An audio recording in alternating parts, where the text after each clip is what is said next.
Friends, कैसे हैं? उम्मीद करते हैं कि आप सभी को अच्छे होंगे। आपका मेरे चैनल शॉर्टकट टैलेंट में एक बार फिर से बहुत बहुत स्वागत है।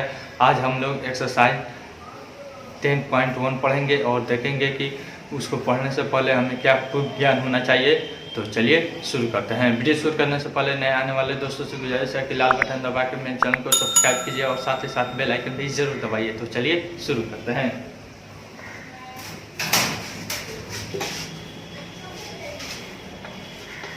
एक्सरसाइज 10.1, इसमें हमें पढ़ना है वृत्त से संबंधित। क्या पढ़ना है? वृत्त, सर्कल से संबंधित। सबसे पहले हम जान लेते हैं कि वृत्त क्या है, यानी कि सर्कल। वृत्त वह असंख्य बिंदुओं का असंख्य समूह जो किसी निश्चित बिंदु से समान दूरी पर रहता है, उसे क्या कहते हैं? वृत्त कहते हैं। यानी कि इस केंद्र से समान दूरी पर यह बिंदुओं का असंख्य समूह क्या कहलाता है? वृत्त कहलाता है। ठीक है। अब वृत्त के कितने कितने भाग होते हैं, क्या क्या टर्म होता है, इसके बारे में हम थोड़ा सा बेसिक नॉलेज जान जाते हैं। इसको कहते हैं, पूरा एक चक्कर को कहते हैं हम क्या कहते हैं? परिधि कहते हैं। क्या कहते हैं? परिधि, सर्कमफ्रेंस।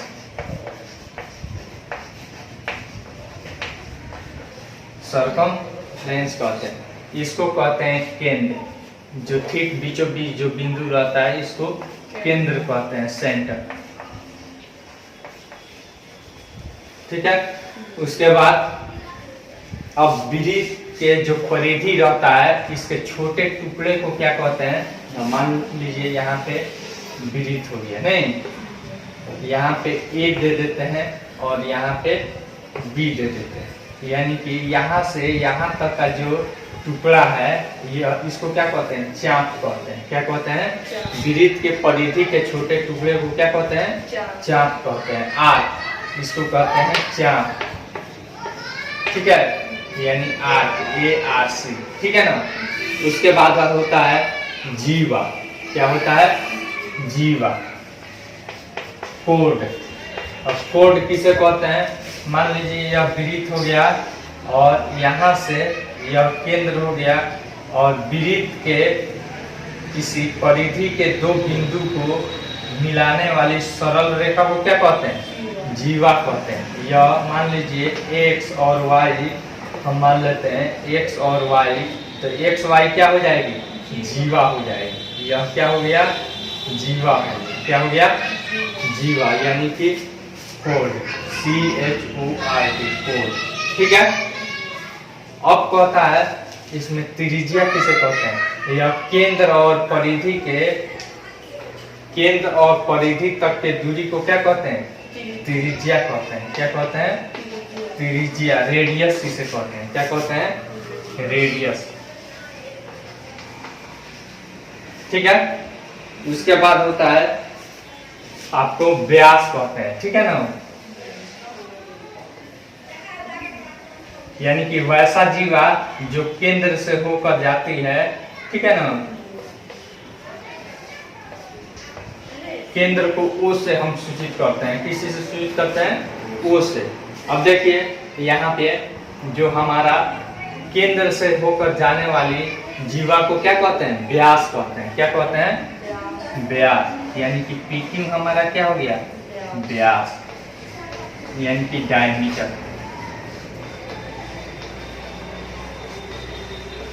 डायमीटर इसे कहते हैं। ठीक है ना। छोटा डी से भी हम सूचित करते हैं उसे। और व्यास क्या होती है? सबसे बड़ी जीवा होती है। वृत्त की सबसे बड़ी जीवा अगर कोई पूछे तो क्या होती है? व्यास होती है। क्या होती है? व्यास। अब व्यास बराबर, यानी कि D बराबर 2 गुना त्रिज्या होता है, 2 गुना R होता है। यानी कि व्यास जो होता है वह त्रिज्या का क्या होता है? 2 गुना होता है। यानी कि एक यहाँ से इतना त्रिज्या, फिर यहाँ से इतना त्रिज्या, 2 त्रिज्या हो गया कि नहीं? कोई दिक्कत यहाँ तक? अब उसके बाद वृत्तखंड होता है। क्या होता है? वृत्तखंड और त्रिज्यखंड। मिटा दे इधर वाला।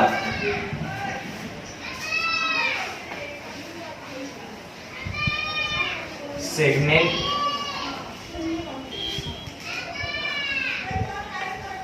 वृत्तखंड। ठीक है ना, सेगमेंट इसे कहते हैं। सेगमेंट किसे कहते हैं, यह वृत्त हो गया, ठीक है। जब इसे कोई जीवा काटती है तो इसे क्या कहते हैं, सेगमेंट। यानी कि यह जीवा इस वृत्त के दो टुकड़े कर दिया तो इसको कहते हैं लघु वृत्त खंड। क्या कहते हैं, छोटा रूप है तो यानी कि लघु वृत्त खंड, ठीक है। और यह बड़ा है तो इसको कहते हैं दीर्घ वृत्त खंड, ठीक है ना, दीर्घ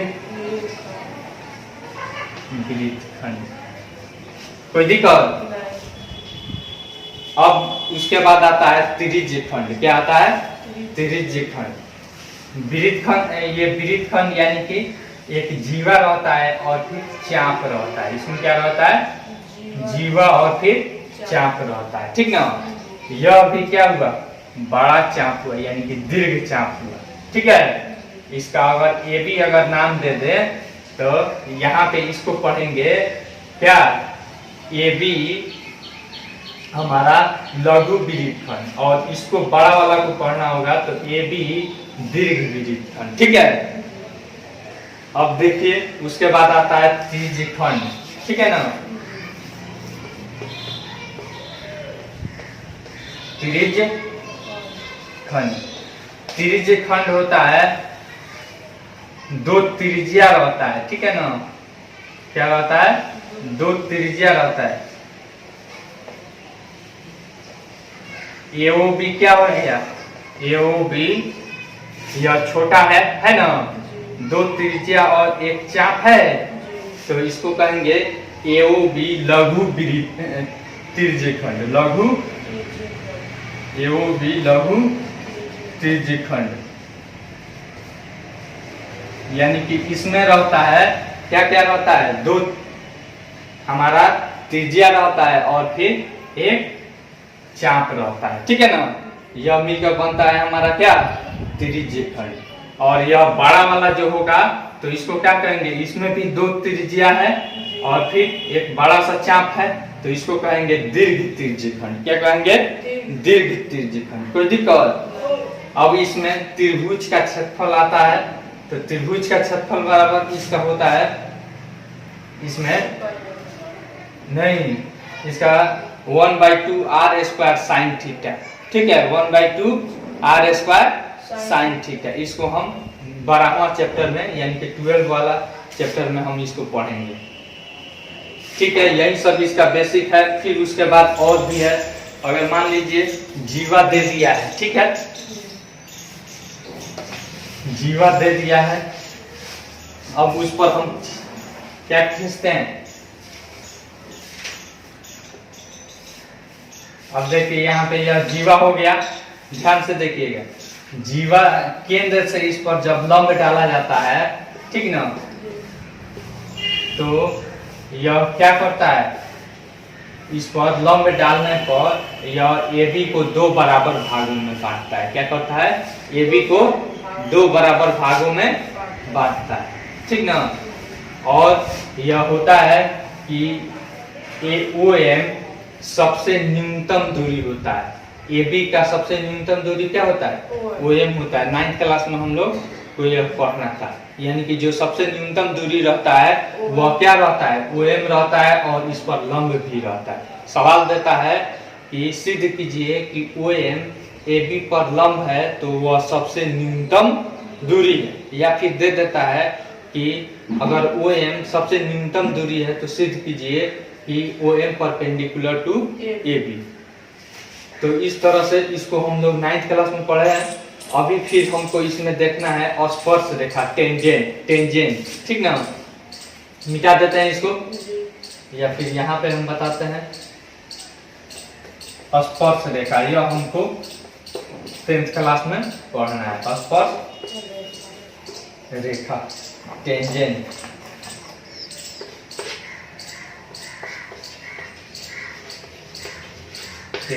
अब देखिए तो यह वृत्त हो गया ना। किसी कोई भी रेखा जब रहेगा तो कौन कौन सा स्थिति हो सकता है, या तो वृत्त को छू कर निकल जाए, नहीं, वृत्त को छू कर निकल जाए, या फिर कैसे हो सकता है वृत्त के अलग रहे, ये नहीं हो सकता है। या फिर क्या हो सकता है वृत्त को ऐसे काट कर निकल जाए, यही नहीं हो सकता है। तो देखिए तो यह जो केवल स्पर्श होकर निकलती है एक बिंदु पर, ठीक है ना, केवल एक बिंदु पर वृत्त को प्रतिच्छेद करती है, इसको क्या कहते हैं स्पर्श रेखा कहते हैं, ठीक है। और यह देखिए यह किसी भी बिंदु को प्रतिच्छेद कर रही है वृत्त को नहीं, तो इसे कहेंगे अप्रतिच्छेदी रेखा। क्या कहेंगे अप्रतिच्छेदी रेखा। यहाँ पे लिख देते हैं स्पर्श, ठीक है ना, और यहाँ पे दो बिंदु पर काट रही है इस वृत्त को, तो इसको कहेंगे प्रतिच्छेदी। क्या कहेंगे प्रतिच्छेदी रेखा, ठीक है ना, इसको कहेंगे अप्रतिच्छेदी। क्या कहेंगे अप्रतिच्छेदी रेखा, ठीक है ना। फिर अब स्पर्श रेखा के बारे में हमको पढ़ना है। क्या पढ़ना है स्पर्श रेखा के बारे में पढ़ना है।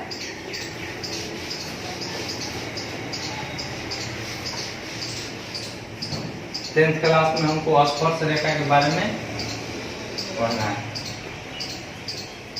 अब देखिए स्पर्श रेखा अगर यहाँ पे है स्पर्श रेखा, तो यहाँ पे स्पर्श रेखा है तो केंद्र से स्पर्श बिंदु पर जब हम रेखा खींचते हैं तो यह क्या रहता है लंब रहता है। क्या होता है यानी कि OP परपेंडिकुलर टू XY, यानी कि OP XY पर क्या रहता है स्पर्श रेखा पर लंब होता है। क्या होता है लंब होता है। अगर मान लीजिए कोई वृत्त है और किसी दूसरे बाह्य बिंदु से इस पर दो स्पर्श रेखा, हम कितनी स्पर्श रेखाएं खींच सकते हैं दो स्पर्श रेखा खींच सकते हैं। कितना खींच सकते हैं P बिंदु से हमारा PA और PB कितनी स्पर्श रेखाएं खींच सकते हैं दो स्पर्श रेखा बाह्य बिंदु से खींच सकते हैं एक वृत्त पर। और यह दोनों स्पर्श रेखाएं क्या होती है आपस में बराबर होती है, यानी कि PA बराबर किसी बाह्य बिंदु से किसी वृत्त पर खींचा गया स्पर्श रेखाओं की लंबाई क्या होती है बराबर होती है। इसे हम सिद्ध भी कर सकते हैं। जैसे देख लीजिए इसको हम सिद्ध भी करके दिखाएंगे। यहाँ पे इसको हम खींच देते हैं, यह स्पर्श रेखा पर केंद्र से हम त्रिज्या खींचते हैं। यह क्या होता है 90 डिग्री होता है। यहाँ पे बताए हैं केंद्र से स्पर्श रेखा के स्पर्श बिंदु को मिलाने वाली त्रिज्या क्या होती है लंब होती है। तो यह भी लंब हो गई 90 डिग्री, यह दोनों त्रिज्या है तो बराबर हो जाएगा। और यह क्या है हाइपोटेनस है, उभयनिष्ठ है दोनों में, तो right angle hypotenuse side RHS सर्वांग से दोनों त्रिभुज सर्वांग हो जाएगी। और तब AP बराबर BT हो जाएगा कि नहीं हो जाएगा। ठीक है, इसको हम सिद्ध करके भी थोड़ा देर में दिखाएंगे। फिर उसके बाद यह हो गया हमारा क्या, यह इसको हमको सिद्ध करके दिखाना है। फिर एक और चीज है यह वृत्त, ठीक है ना।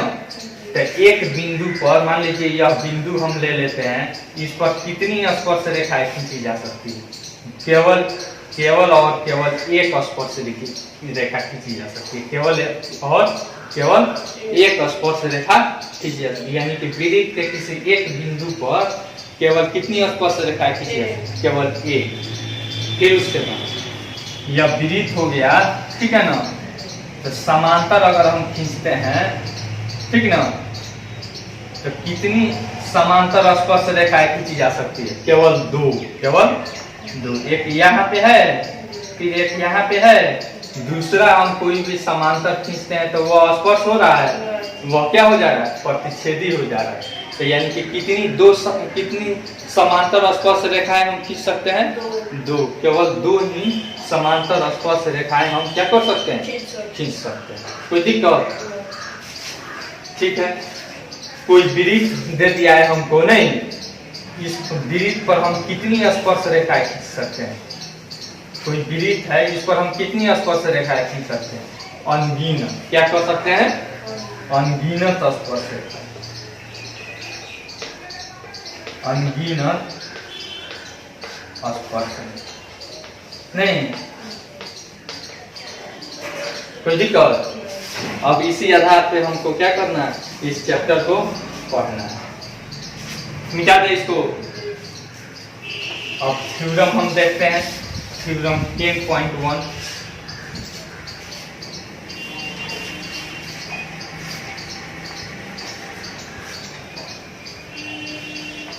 पर में 10.1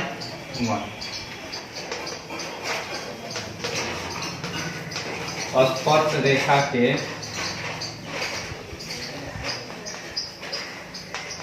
स्पर्श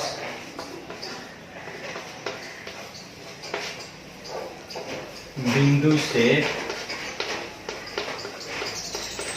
जाने वाली त्रिज्या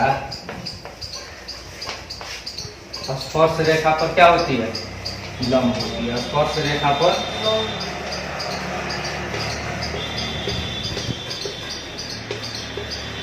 लंब होती है। मान लीजिए यह एक वृत्त हो गया, ठीक है। यहाँ पे यह कोई स्पर्श रेखा हमारा जा रहा है, इसको ए और बी मान लेते हैं, यहाँ पे पी मान लेते हैं। यहाँ पे केंद्र है, केंद्र ओ है, ओ से ओपी पर कोई त्रिज्या जा रहा है स्पर्श बिंदु पर, तो हमको सिद्ध करना है OP perpendicular to A B, यही ना सिद्ध करना है। चलिए सॉल्यूशन, सॉल्यूशन क्या होगा, पहले जो दिया है उसको हम लिखेंगे। दिया है COR, इसका अर्थ क्या हुआ, सर्कल ऑफ केंद्र O तथा रेडियस R, ठीक है ना, है जिसमें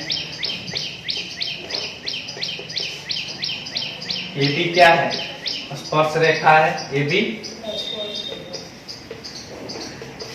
स्पर्श रेखा है तथा AB क्या है, स्पर्श रेखा है तथा OP त्रिज्या है, ठीक है ना, त्रिज्या है जो स्पर्श बिंदु P पर मिलती है। नहीं, जो स्पर्श बिंदु P पर मिलती है।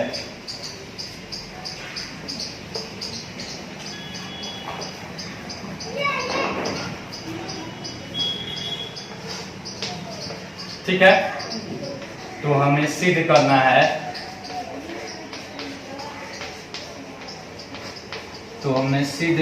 है, कि OP परपेंडिकुलर टू AB, यही ना सिद्ध करना है। अब मिटा दें, अब प्रमाण हम लिखेंगे, उसके बाद हम रचना लिखेंगे। क्या करेंगे, रचना लिखेंगे।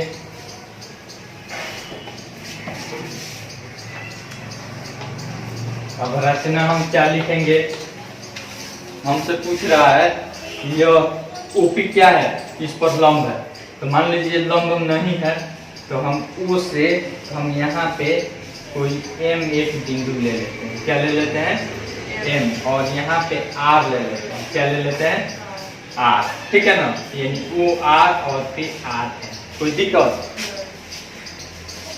रचना हमने AB पर एक अन्य बिंदु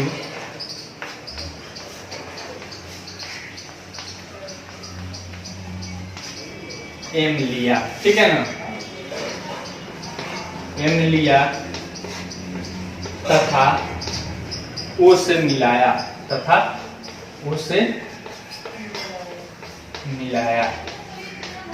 ठीक है। अब प्रमाण,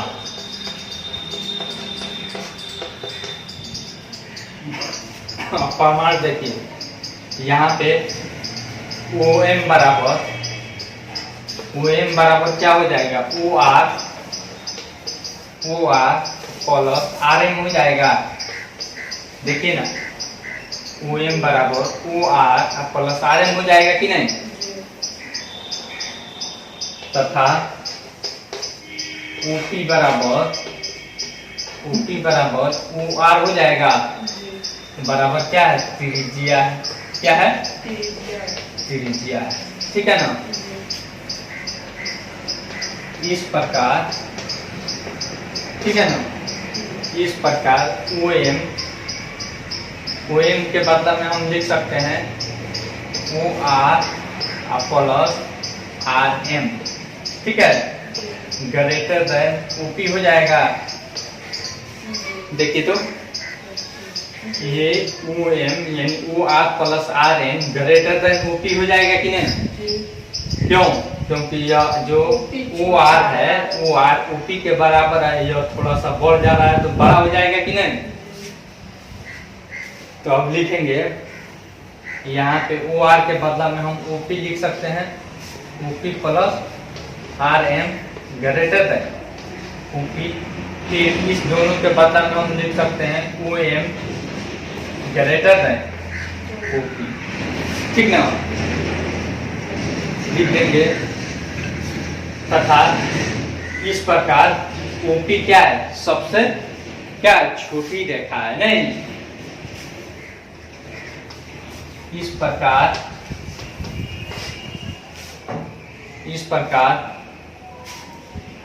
OP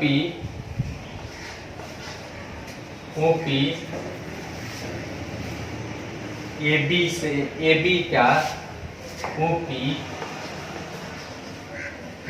का सबसे छोटी रेखा है। ठीक है ना। अतः OP परपेंडिकुलर टू, ऊपर लिख देते हैं मिटाकर। हम 9th क्लास में पढ़े हैं कि जो लंबवत होती है वह सबसे क्या होती है, छोटी रेखा होती है, नहीं। तो इस प्रकार OP AB का सबसे छोटी रेखा है। अतः OP परपेंडिकुलर टू AB, यही में सिद्ध करना था। ठीक है, इसको इस तरह से भी एक दे देता है कि बताइए अगर इस पर लंब है तो बताइए कि यह क्या है, सबसे छोटी रेखा है। जस्ट इसका उल्टा भी दे देता है। मिटा दे इसको। पर में यह थ्योरम 10.2 थ्योरम 10.2 कहता है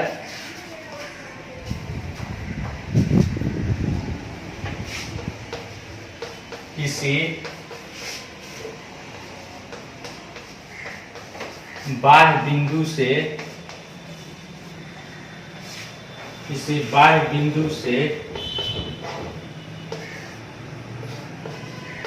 वृत्त पर खींची गई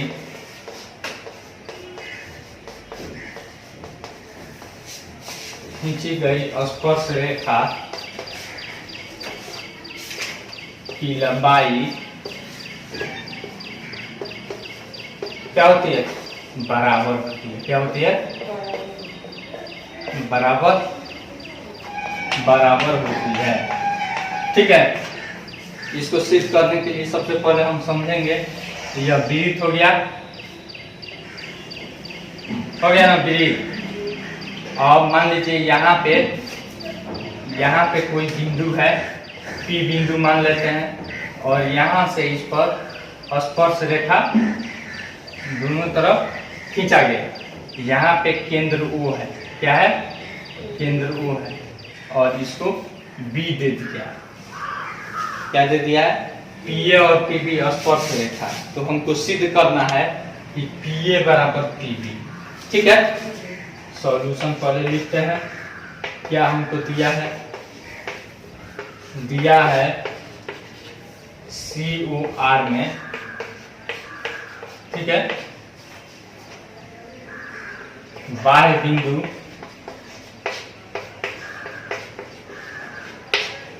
P से, बाह्य बिंदु P से PA तथा PB स्पर्श रेखा है, नहीं स्पर्श रेखा है। तो हमें सिद्ध करना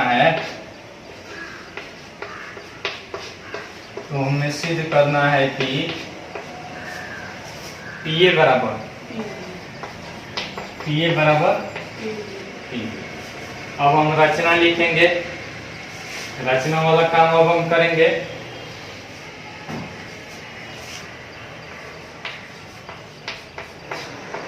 कंस्ट्रक्शन करेंगे, केंद्र O से OA तथा OB को मिलाया, ठीक है ना। और फिर बिंदु P को हमने केंद्र O से मिलाया, यही ना काम करेंगे। चलिए, केंद्र O को B, A तथा P से मिलाया, तो बिंदु A, B तथा P से मिलाया। कोई दिक्कत? हमने मिला दिया।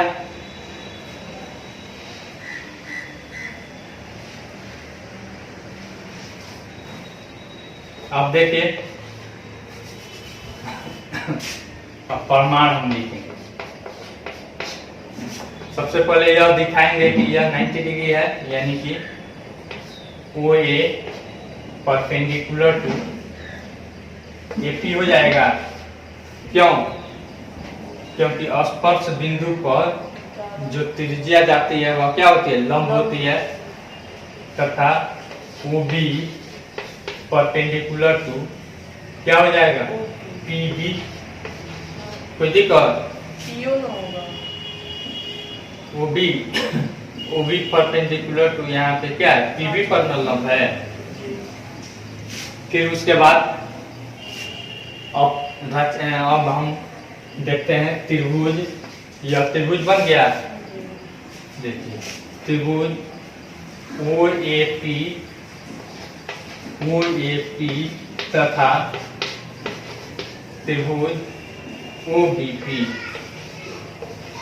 OBP में, ठीक है ना। अब देखिए तो इसमें यह कोण A बराबर कोण B हो जाएगा, कोण A बराबर कोण B बराबर 90 डिग्री। फिर उसके बाद यहाँ पे OP बराबर OP क्या है? घनिष्ठ है, ठीक ना, घनिष्ठ है। फिर उसके बाद यहाँ पे देखिए OA बराबर OB हो जाएगा, क्या है? त्रिज्या है, क्या है? त्रिज्या है, ठीक ना। तो अब देखिए तो राइट एंगल हाइपोटेनस नहीं कौन है। फिर उसके बाद यह साइड भुजा, तो RHS समान समता से हो जाएगा कि नहीं? RHS समान समता से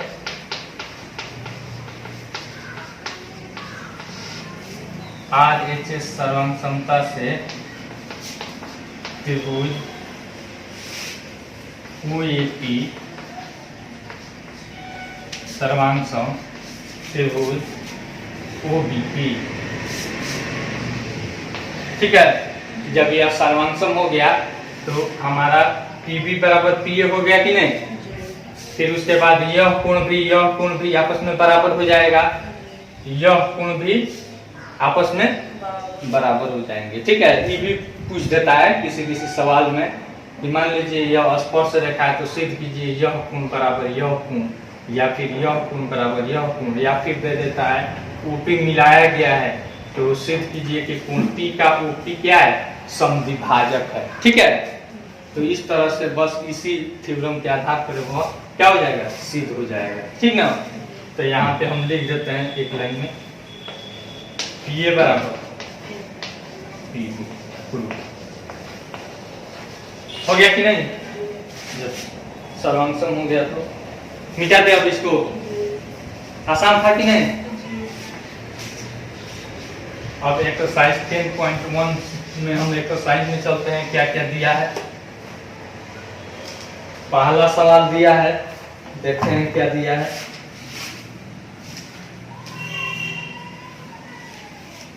एक वृत्त की कितनी स्पर्श रेखाएं हो सकती है, तो बताए हैं एक वृत्त की कितनी स्पर्श रेखाएं हो सकती है, अनगिनत। ठीक है ना, इस कोई गिनती नहीं है कि कितनी हो सकती है। ठीक है ना, यहाँ भी हो सकती है, यानी कि एक वृत्त में एक वृत्त की अनगिनत स्पर्श रेखा हो सकती है।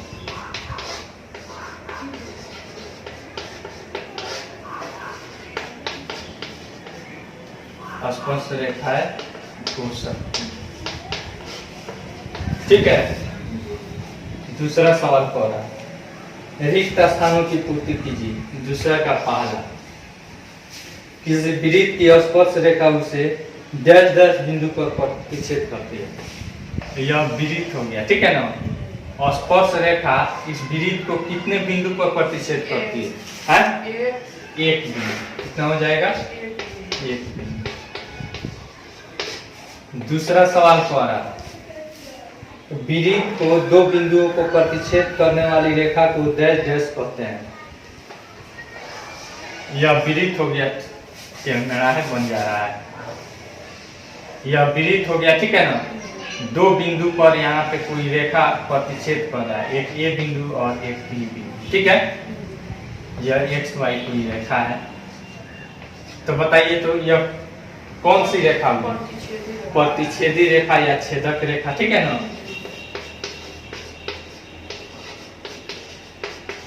प्रतिच्छेदी रेखा। 3 नंबर कह रहा है एक वृत्त की डैश डैश समांतर स्पर्श रेखाएं हो सकती है। यह वृत्त हो गया। ठीक है, पूछ रहा है कि कितनी समांतर स्पर्श रेखा हो सकती है। इसके समांतर हम कोई स्पर्श रेखा खींचते हैं तो बस एक यही ना खींच सकते हैं, इधर खींचेंगे तो प्रतिच्छेदी रेखा हो जाएगा। तो कितनी समांतर स्पर्श रेखाएं खींची जा सकती है, यानी कि 2 समांतर स्पर्श रेखा, 2 समांतर स्पर्श। कोई दिक्कत।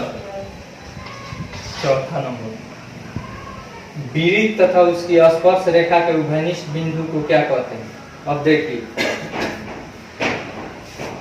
यह वृत्त हो गया। ठीक है ना, अब कह रहा है वृत्त तथा स्पर्श रेखा के, इस वृत्त का यह बिंदु हुआ और फिर स्पर्श रेखा के भी यह बिंदु हो गया, तो इसके उभयनिष्ठ बिंदु को क्या कहते हैं, स्पर्श बिंदु। क्या कहते हैं, स्पर्श बिंदु। यहाँ पे P है, यह ए और यह बी रेखा है, तो P बिंदु क्या हो जाएगी, स्पर्श बिंदु। क्या कहते हैं, स्पर्श बिंदु, स्पर्श। ठीक है, फिर उसके बाद तीसरा नंबर सवाल है, मिटा दे इसको, यह भागने वाला था।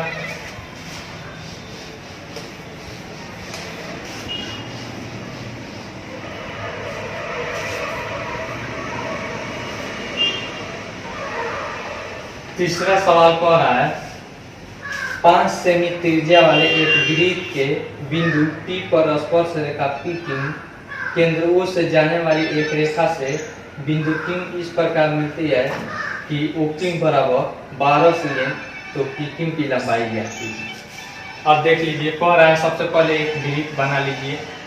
ठीक है ना, एक वृत्त हमने बना लिया। फिर उसके बाद कह रहा है वृत्त के बिंदु P पर स्पर्श रेखा, वृत्त के बिंदु P पर स्पर्श रेखा, यह P हो गया PQ। क्या कह रहा है? पीकिंग। केंद्र U से, अब यहाँ पे केंद्र U डाल देते हैं। केंद्र U से जाने वाली रेखा से, अब केंद्र U से यहाँ पे जाने वाली रेखा, ठीक है, जाने वाली एक रेखा से बिंदु Q पर इस प्रकार मिलती है कि OQ बराबर 12 सी। यह OQ बराबर कितना हो गया? 12 सी। तो पूछ रहा है PQ की लंबाई क्या थी? यह PQ बराबर हुआ, PQ बराबर। तो अब देखिए रचना में हम करेंगे, यहाँ पे O और P को क्या कर देंगे?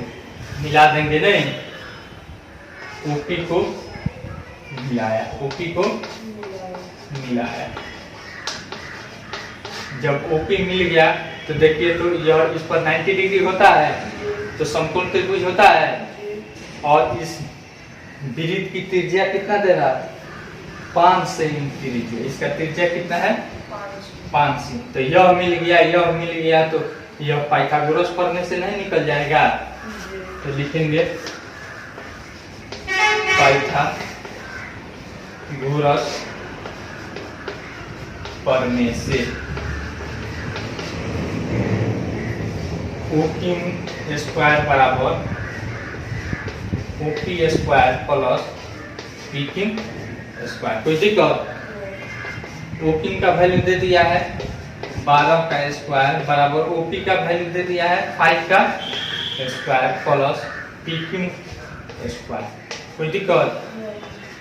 12 का 144 होता है और यह माइनस आ जाएगा 25 बराबर PQ स्क्वायर। कोई दिक्कत? अब देखिए यहाँ पे यह स्क्वायर इधर आ जाएगा तो रूट में आ जाएगा। तो 144 में से 25 घटाइए तो 14 में से 5 गया 9, 3 में से 2 गया 1 और बराबर PQ। ठीक है ना? तो यानी कि PQ बराबर हमारा हो गया √119। कटने वाला नहीं है, 17 17 119 होता है ना?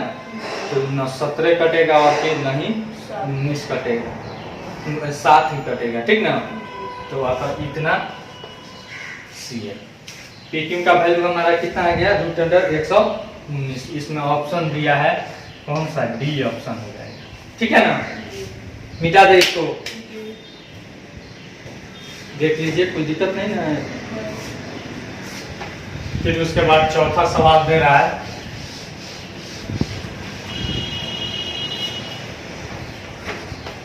चार नंबर सवाल में दे रहा है कि एक वृत्त खींचिए। एक वृत्त हम स्केल और प्रकाल की सहायता से हम खींच लेंगे। हमारे पास स्केल और प्रकाल अभी नहीं है, कल हो सके तो लेकर आएंगे। तो अब देखिए एक वृत्त हमने खींच दिया और दो एक दी गई रेखा के समांतर ऐसी ही रेखा खींचिए। अब मान लीजिए यहाँ पे कोई रेखा है, ठीक है ना? कोई रेखा हमको दे दिया है। अब कह रहा है एक स्पर्श रेखा हो और एक प्रतिच्छेदी रेखा हो। तो हम क्या करेंगे? यहाँ से, ठीक है ना, यहाँ से इस पे लंब खींचेंगे। केंद्र से इस रेखा पर क्या करेंगे? लंब खींचेंगे। मान लीजिए हमारे पास कुछ नहीं है तो देख लीजिए इसी को प्रकाल हम बना लेते हैं। ठीक ना?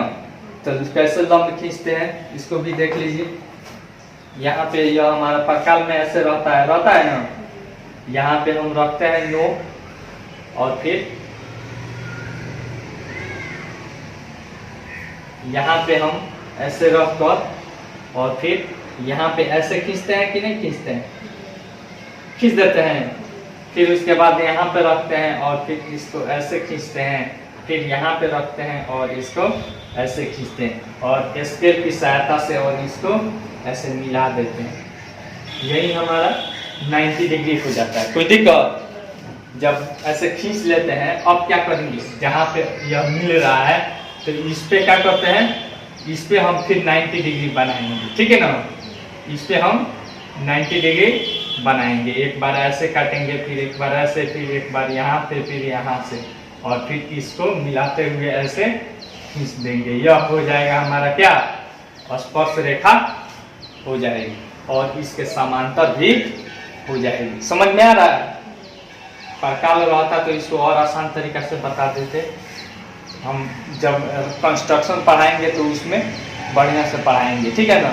11 चैप्टर में है, इसके अगले चैप्टर। फिर उसके बाद एक रेखा तो हमने स्पर्श खींच दिया, उसके बाद क्या कह रहा है, एक छेदक रेखा खींचिए। क्या कीजिए, एक छेदक रेखा कीजिए। तो फिर यहाँ पे हम बनाएंगे 90 डिग्री, 90 डिग्री बनाकर और फिर यहाँ पे और यहाँ से हम क्या करेंगे, एक छेदक रेखा खींच देंगे, एक छेदक रेखा खींच देंगे। और तब तीनों क्या है, एक दूसरे के समांतर हो जाएगा।